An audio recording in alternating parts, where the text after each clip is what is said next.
سیدنا عثمان بن عفان رضی اللہ عنہ کہتے ہیں کہ میں نے رسول اللہ صلی اللہ علیہ وسلم سے سنا، آپ صلی اللہ علیہ وسلم فرما رہے تھے، جس نے شام کو 3 بار یہ دعا پڑھ لی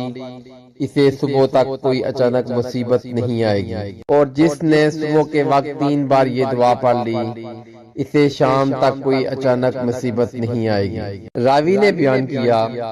کہ اس حدیث کے روایت کرنے والے ابان بن عثمان کو فالج ہو گیا تھا،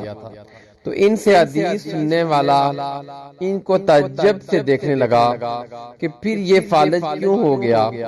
تو انہوں نے کہا، کیا ہوا، مجھے دیکھتے کیا ہو؟ اللہ کی قسم میں نے حضرت عثمان رضی اللہ عنہ پر جھوٹ نہیں بولا،